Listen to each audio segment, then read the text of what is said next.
iligan makasinati og mabulokon og malipayon nga Pasko og bag-ong tuig kanatong tanan. Kauban sa akong pamilya, ang Sabari family, ang New Life Christian Center Church ug ang Iligan May Pag-asa ka pa movement. Kini ang inyong ubos nga alagad, Pastor Kokoy Montesilio Sabari, magaingon kaninyong tanan, malipayong Pasko og bulahang bag-ong tuig Kini si kanatong Atty. tanan. Zal Dilim, President sa Integrated Bar of the Philippines, IBP Lanao del Norte Iligan Chapter. Moawag ko sa atong mga botante na magparehistro o magpa-update sa atong voters data sa COMELEC. Ang pagparehistro o pagbotar sa eleksyon mao'y labing taas ug balaang katungod sa katawhan. Kini mao ang atong gahom aron himuon ang kausaban ug kaugmaran sa atong katilingban. Magparehistro kita sa COMELEC alang sa 2016 elections. Ato usab nga siguruhon na kompleto ang atong biometrics data sa COMELEC. Kay dili gihapon makabutar kung kulang kini. Maghiusa kitang tanan alang sa bag-ong iligan. Let's register as voters for the 2016 elections. Let us make our votes count. Let our voices be heard. Thank you. Salamat kayo, Attorney Ed Prospero. Thank you very much. Mohari ang dautan, kung dili mo tingog ang katawhan. Tingog sa iligan. Tingog sa iligan.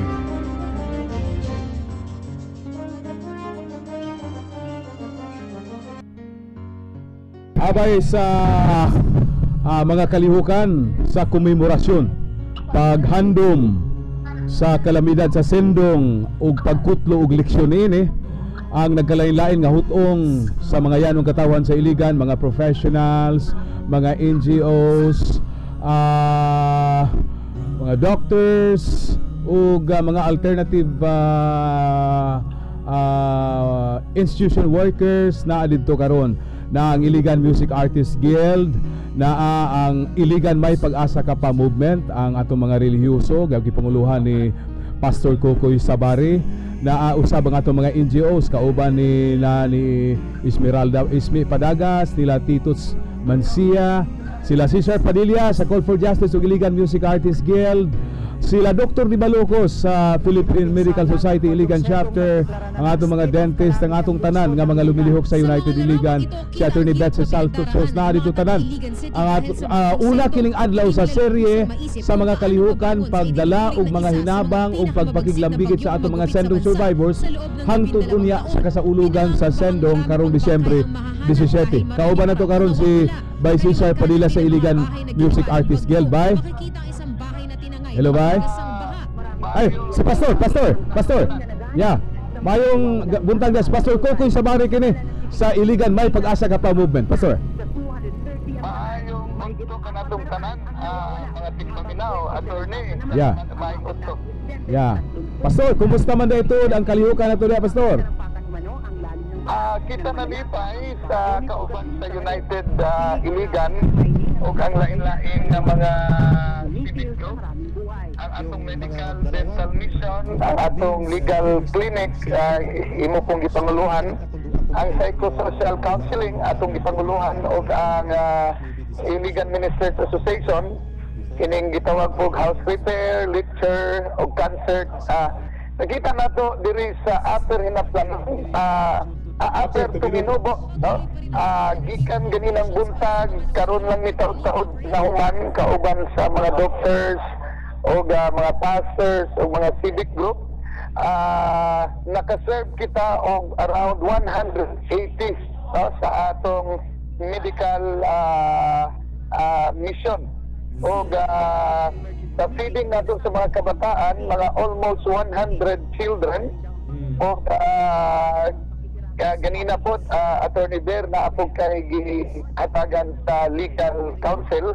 O nahimong successful o bisan pa man sa kakapoy, pero nahimong malipayon, no? Kauban ang United Iligan, ang atong city government, Office of the Congressman, Iligan Medical Center College, ang Lihok Incorporated, Pastor Kokoy Sabari, Iligan Music Artists Guild, Integrated Bar of the Philippines, Philippine Medical Society, Philippine Dental Association, Housing and Resettlement Office, Sisters of Mercy, Call of Justice ni Attorney Berkimco, Iligan Survivors Movement, 4th Mechanized Brigade, MSYIT, Diocese of Iligan, GCIS, JCIS, Iligan Ministers Association, New Life Christian Center, ang PICE, ang ISME, ang Carmelin Obando Miller, si TG Construction, o lain-lain pa nga mga donors and partners, no?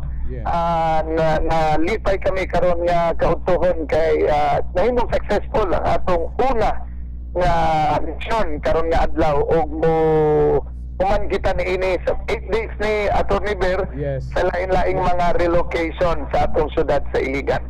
Pastor, isip tumatabang gyud no, ikaw gikan pa lang pagbusagak gayud sa kalamidad, wala na kay undang diha sa pag-unong sa mga biktima sa sendong feeding program, bisag unsa na lang ang mga relief response nga ginahimo nimo og sa grupo sa imong grupo sa mga pastor o mga tumuto ug uban nga mga NGOs, paghimo og mga balay ug uban pa.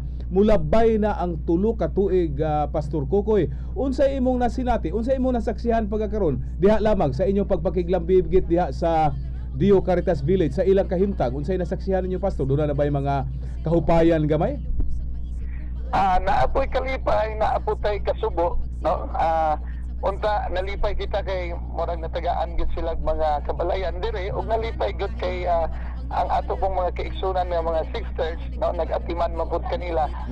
Pero nakita pud nato nga sad pud attorney, no, kaguol pud nato nga unta ang atong local government na apoy dako kaayong responsibilidad sa iyang komunidad labaw na sa sindong victims. Kay pareha aning diri sa Dios Caritas diri sa Upper Tuminobo. Kani private kini, no? Private kini og ang atong mga Sisters of Mercy, kining mga church nga Catholic Church naging partner ni ini. So makita nato nga dako gyud ang kahimuan, pero unta dako gud kaayo og responsibilidad ang city government, no, nga mopahan na ipon unta pareha ang mga CR, wala paray CR, mga drainage o uban pa nga mga recreational facilities nga dapat ibutang, no, sa mga relocation center. Kani nga mga recreational facilities mao kani ang makahatag og stress debriefing sabihin sa mga bata nga gatutong naka-experience sila dako kalamidad sa ilang kinabuhi 3 years ago. Pastor, gikan diha ang tanan ba nga mga dapit di naa didto ang mga sendong survivors, home base o mga relocation sites, maadto ba ni ining atong grupo? Yes, Attorney Ber, maadtuan gyud ani atong grupo kay kani 8 days kita. So karon kita ga-launching kauban ni Brad Cesar Padilla, Attorney Bitseros Salsos, ang si Maribek Mabayo, atong igsoon sa lain-lain nga mga kapastoran, so mga doctors, o ikaw kanina naamang gyud ka diri. Pinit ko nimo sa Kabisi, gitagaan gyud mo panahon pod. Mas labaw ka, Pastor, kining ako usahay lugwa naman, pero ang imo sa imong Kabisi ga full time jud mo diha, ga full time jud mo. Ako musipot ko usahay kaso pero kamo full time gibiyaan gyud ang ubang commitments para lang gyud diha. Mas believe ko ninyong tanan diha. Oo, pareha gyud ta kasing-kasing attorney nga diin talagsaon ra kaayo ni kung ang kasing-kasing sa isa ka tawo bisag unsa niya kabisi kung panahon na gani pagtabang kasing-kasing mo gyud ang pagtabang dili gyud nato bisi-bisihan. Kay oportunidad kana nga gihatag sa Dios kanato nga isa pod sa tumong sa atong kinabuhi para sa komunidad o para sa atong syudad. Salamat kay Pastor, og nasayod nakasaksi ang tanan taga Iligan sa imong kasing-kasing ilabi na sa mga biktima sa sendong saway pagkutat nimo nga pag-unong og pagtabang kanila all the way gayud gikan pa kaniadto hangtod na pagkakaroon. Salamat, Pastor. Balik kong Cesar Padilla kay mangayo ta og kay ang uban nga mga sendong sites ron, Pastor, na minaw naghulat sila kanu sa ilang schedule. Gusto kong mangayo schedule. Yes, importante ka na. So ani si daghang salamat ani si Brad Cesar. Sige, basig Pastor, sa di pa nimo na ihatag ni Brad Cesar, basig na kay mga parting words ug mensahe gamay. Basig na kay mga Ay salamat, attorney. Ato lang gipahinumduman ang atong mga katawan sa Iligan. 3 years na ni nga atong giinumduman ang tindong tragedy. Dili ingon nga ang trahedya atong gipahinumduman, kung dili kami nga 3 years gihinumduman nato ang kaayo sa Dios labaw na sa mga survivors, nabuhi pa kita. O ang United Iligan kauban ni Pastor Kokoy Sabari og lain-lain nga mga grupo nga moanha sa inyong mga lugar diin mo hatag kang medical mission, counseling, feeding o lain-lain pa nga mga gift giving para maalibyuhan or makatabang man lamang kita sa atong matag isa. So ani attorney ang atong schedule. Okay, So sige po. karon December 10 dito sa Diyos Caritas Village, Barangay Upper Tunginobo. So ugma sa alas 7 sa buntag, no, paingon na sa udto. Dito sa Diyos Caritas Village ni Barangay Luinab Gym. Okay, Luinab Gym ha. Ugma alas 7. Ugma December 11 Barangay Luinab Gym, natay medical clinic, dental, feeding, psychosocial og imong legal. So sa December 12 dito kita sa Paitan, Barangay Dalipuga. Okay. Diyos Caritas gyapon nga village sa Paitan. Sa December 13 dito kita sa GMA Kapuso Village. Sa Mandulog. Putang kinis GMA Kapuso Village sa December 13, Tubaran, Barangay Mandulog G. Yes, okay. Medical Dental Mission gyapon kini. Then December 14 dito kita sa Bayanihan Village, Barangay Santa Elena Gym. Okay. December 14 Bayanihan Village, Barangay Santa Elena Gym. Sa December 15 dito kita sa Diocese Tonggo, dito sa Barangay Buroon, Diocese Caritas Chapel, Barangay Buroon. So diha ni sa St. Michael's Heights tingali no? Dapit. Oo. Okay. Katuning sa Tonggo, Okay. sa Philox Village. Sa Philox pala Sa Philox. Philox Village, Barangay Buroon. Dito kita mag-medical, dental, feeding, psychosocial o legal. Okay. Dito sa mga katawan. Then December 16, dito kita sa Barangay Ubaldulaya. Ang kasakop ani Barangay Ubaldulaya, Santiago, Inaplanon. Pero dito kita sa Inaplanon Gym. Okay. Inaplanon Gym. Sa December 17, kini ang atong culmination, attorney. Yeah. So na ecumenical service dito ta sa Ground Zero. Sa alas 5 sa buntag paingon sa hapon na. Yeah. Na ay candle offering sa Sindong Mass Grave, People's Dialogue, o sa pang atong pagabuhaton dito sa Ground Zero kana sa Mass Grave at Barangay sa Barangay Palao di ay ni siya. Og ang public plaza kay naa man butay gihimo sa gabi na konserto, no? Sa 13. Okay. Murag naatay konserto sa public plaza karon 13 pastor, di ba? Naaday tay konserto sa December 13 sa public plaza alas 7 Alas 5. Murag alas 5. alas 5 paingon na sa hapon sa gabi, no? So kuan gyapon ni Sindong Memorial sa United Iligan. Okay. So salamat kay niya pastor. Thank you. More power ninyong tanan. Padayon. Padayon. Hello.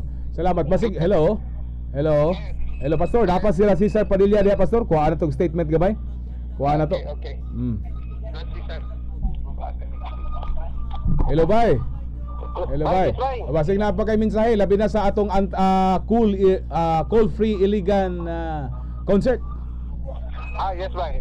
This coming December 13 atong awhagon ang atong mga kaigsuonon nga doon natin ipahigayon nga konsyerto sa kinayahan, isip, protesta patok sa katukuran sa coal-fired power plant din sa Dapen sa Iligan. Kining coal-fired power plant sa Iligan wala jud kini kahatag nga maayong din sa Dapen sa Iligan. Kung pollution o kahugaw lang ni siya.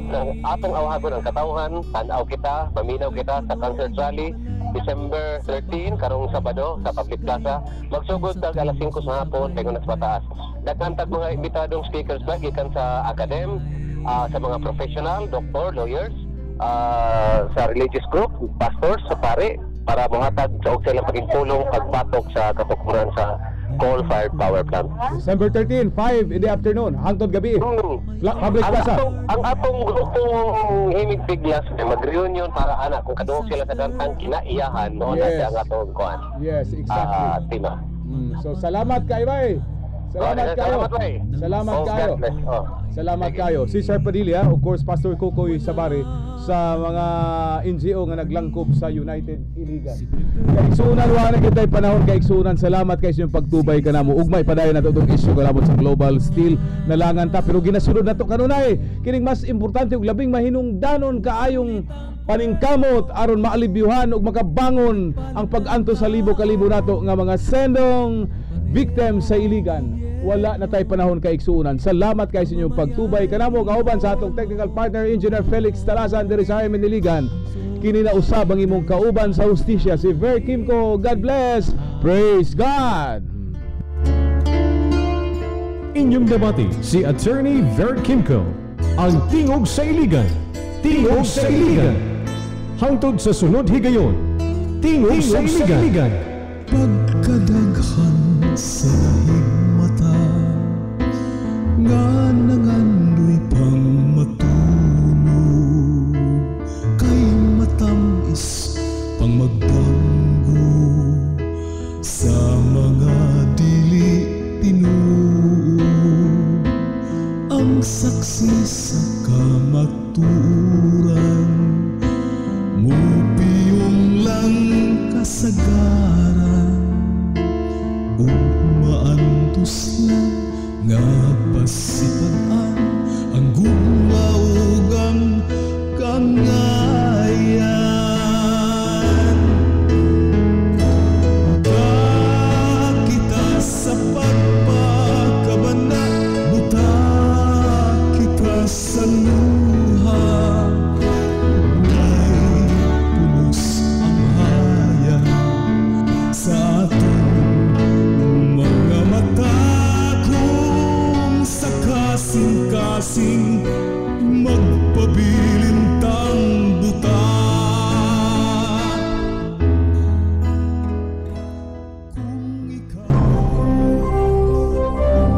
Ito ang DXIC 711 sa Iligan, numero 1. Tatak RMN.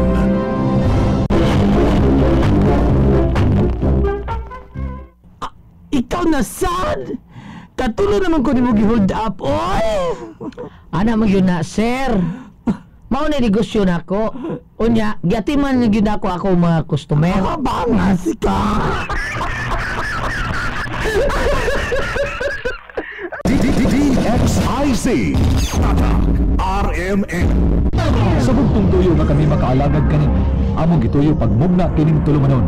Kini ang akong suliran nga pagatambagan nila. Ako si Dr. Randolph Maranan Libres, nga mopaambit kaninyo sa solusyon sa mga problema ilabi na sa punto medikal. Ug ako usab si Attorney Elaine Bathan nga motabang sa pag-iway sa mga gulunhap ug kalibo nga inyong gihambin ilabi na sa punto legal.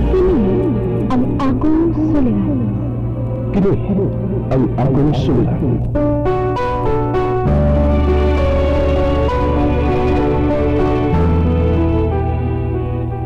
Sa atong pagkailugso ng kalibutan, gikalungaan at ang daan sa atong suliran. Ang suliran mo'y kabahin sa itong nadlang paginabuhian. Aba na din ang suliran na dili mo mapasan na ikaw ra. Nagkinanglan kag katabang aron sa pagsumpad ni ini. Nagkinanglan kag kahayag na may mulandag sinungunahuna. Ang tulad ni ini, natawag kiniwatong tulumanon nga nag-uluhan. Kini ang akong suliran. Kini ang akong suliran. Mga minugbunduwa nga matapos lang sa usang kahugna. Mga kinutlog gikan sa mga suwat sa mga minahal namong tigpaminaw. Busa kung aduna kamoy suliran nga naggumon karon sa inyong galamhan. Suwata ka na ug ipadala ning atong tulumanon. Kini ang akong suliran. Aron kabuhatan ka na og duwa sa kahanginan ug pagatambagan sa mga bulawanang hunahuna.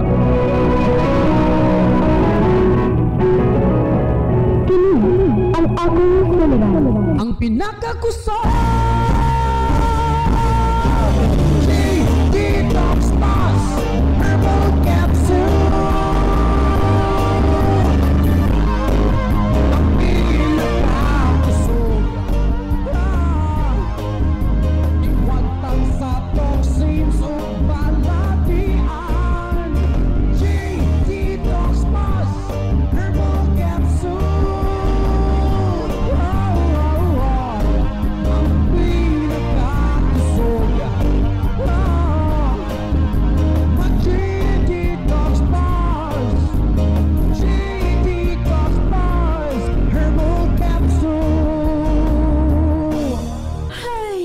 After the cooking and the eating, time na for dishwashing of the pinaglutuang masebong-masebo at pinagkainang maaaring mabakterya. Ang misis na smart like you, Smart Dishwashing ang bagay na bagay sa iyo. May double tanggaling formula, tanggal galing ang sebo, tanggal galing ang bakterya, sa presyong kay gaan-gaan pa. Thank you! Smart Dishwashing, tanggaling galing! Only 21 pesos per 200 gram pack. Suggested retail price. Smart Dishwashing. Gawa ng ACS Manufacturing Corporation. ISO certified. World-class quality. ACS. Daghana ang makapamatod sa kaepektibo sa Koy Herbal Capsule. Niya sila. Robert Escala, 40 years old, taga si Padilla Street, Cebu City. Nagagaw pangbati sa akong lawas, maskit-sakit sa lawas. Ang resultira sa bahin sa Koy, sukat nga nagatake ko karon, nangawa ng maskit sa akong lawas, ang gingaan ng sakit sa akong dugha. Take na mo Koy, kay mayo kayo ang Koy. Dagang salamat sa Koy Herbal Capsule. Koy Herbal Capsule, nagdusi 50 lang, parano o sigurado. Koy Herbal Capsule, God's pathway to herbs that heal. What's the problem, bro? Apigil lagi, bro.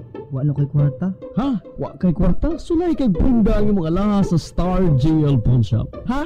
Di ko, oy. Mawala pa lang na akong alahas. Remembrance taon na. Dito pa ko sa Saudi. Why problema, bro?